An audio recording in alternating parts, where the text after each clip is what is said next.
I love video games, so that's why I decided to do a reaction to the top 5 worst games of all time. I played a few of them myself. I had my fair share of bad video games. The link to this video is in the description below. If you like this, then like it. Comment below and subscribe for more. Let's go. When we sit down to play a video game, we expect to be transported and engulfed into another world filled with action, wonder, and overall fun. But some companies make games that are so bad that they are borderline unplayable. Releasing games like this is a total disrespect to all of our hard-earned cash and a slap in the face to gamers across the globe.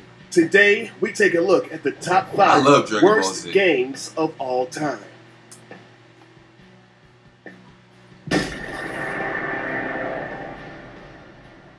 Ride to Hell Retribution 1% is an action-adventure game filled with bikers, brawls, and boobies. Meet Jake Conway, a Vietnam vet that comes home to rejoin his biker gang lifestyle. His brother gets killed right in front of him, and so begins the epic journey for vengeance. Sounds badass, right? Yeah. Well, not so much. Let's just list a few of the problems, shall we? It's riddled with thousands of QuickTime events. Poor driving mechanics reminiscent to snowboarding on a ski slope rather than a motorcycle. Idiotic fighting sequences. Fully clothed sex scenes. They're so misogynistic that they happen 7 seconds after saving a woman from sexual assault. The combination of motorbike and fence apparently equals an explosion. Some of the worst voice acting in any game ever.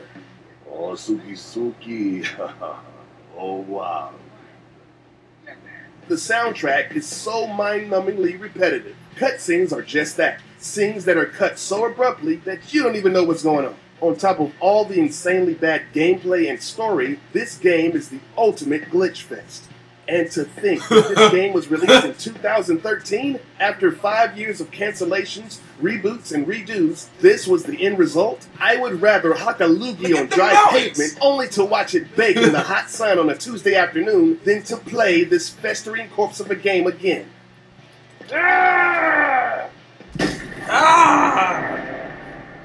Steel Battalion Heavy Armor is the not-so-exciting follow-up to its predecessors, Steel Battalion and Steel Battalion Line of Contact.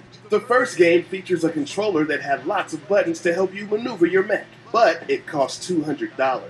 So instead of making people buy a crazy expensive peripheral, they thought it'd be a good idea to utilize the technology of the Kinect on the Xbox 360. It was a game targeting the hardcore gamer looking to use the Kinect for something other than Kung Fu High Impact. While the visuals and the story were decent at best, it fails miserably at the most fundamental necessity, motion controls that actually work. Trying to combine the standard Xbox 360 controller and the Kinect for gameplay was a terrible, terrible mistake.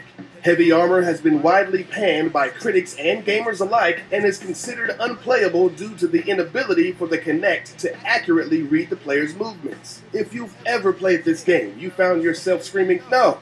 Not that button. What are you doing? I'm not even moving my hands anymore."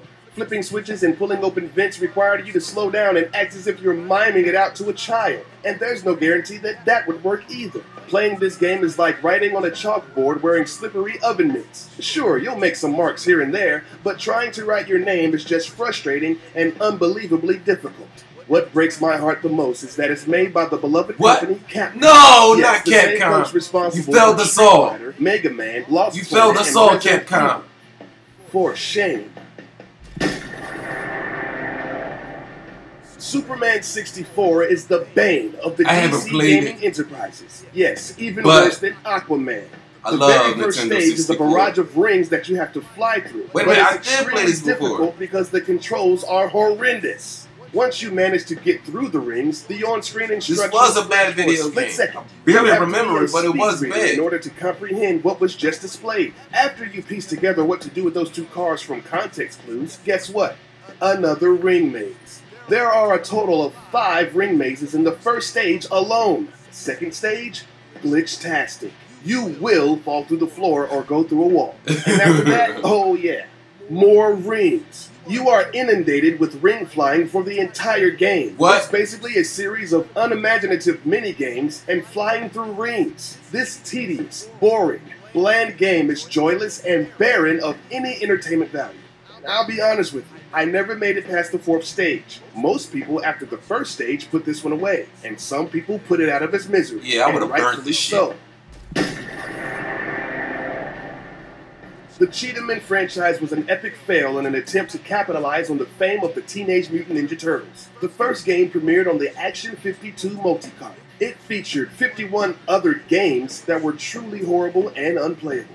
With such atrocious games, even for its time, how could they dare retail this garbage for $200? What? Are you freaking kidding me? Yes, they are. Okay, anyway, back to Cheetah 2. Now, don't get me wrong, Cheetah 1 was pretty horrible, but I had to give it to the sequel because they didn't learn from the mistakes of the first one, and actually made even more mistakes, glitches, and unplayable levels. A few examples include not being able to duck and shoot enemies flying at you from the right side of the screen. These enemies are basically unkillable.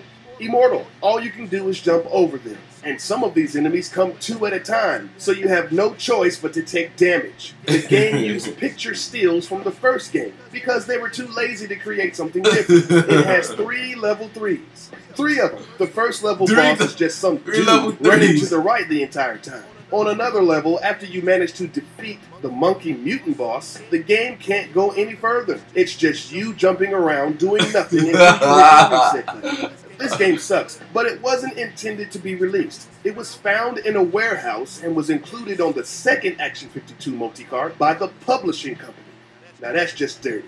The #1 steaming pile of garbage of a game has to be Big Rigs Over-the-Road Racing. The premise of the game is to race a semi-truck to safety while delivering illegal cargo and avoiding cops along the way. Well, in this game, there are no cops. The trucks that you're supposed to be racing don't move at all, and half of the semis that you can choose from don't have cargo to deliver. But that is just the tip of the proverbial iceberg. For some reason, one of the designers of the game said screw it, and didn't add any kind of collision detection in the game. So there's no obstacle. You can actually drive through buildings, gates, why even release it, yo? Why? Trucks, and even leave the game altogether. Nothing slows you down, including grass, rubble, or even mountains. As a matter of fact, going up mountains makes the trucks go slightly faster, even up to angles of about 90 degrees. Don't even think about going over a bridge. These trucks aren't made for that kind of structure. The laws of physics don't exist in this world. The incomparable, world-renowned sound designer Alex Burton is responsible for the sound in this game, or lack thereof. The only sound you hear is the engine roaring as the speedometer goes higher. Speaking of which, in this game, you can actually go faster backwards than you can going forwards. While driving backwards, the speedometer infinitely goes around and around, helping you to achieve well over thousands of miles per hour. The number on the timer, which by the way means nothing in this game, goes outside the box it's designed for. And when you actually pass through the finish line, you're a winner. You're a winner? This crapstorm was made by a California-based company, Stellar Stone, but it was actually outsourced to Ukraine for development. It cost only $15,000 to make, when most games in the industry at that time cost well into the hundreds of thousands. As bad as this game was, 20,000 people were duped into buying this hot garbage. Probably because they thought they were buying 18 Wheels of Steel, a much better game that was released 4 months earlier. The game is so bad that of course it has a cult following, and at one point copies of the boxed game were selling on eBay for about $99. Big Rigs Over-the-Road Racing is deserving of the top spot for worst video game ever made and officially released ever. Thanks for watching. Go ahead and sound off in the comments section about what your list would look like. And be sure to subscribe to this channel for more Top 5. Let's subscribe. Yeah.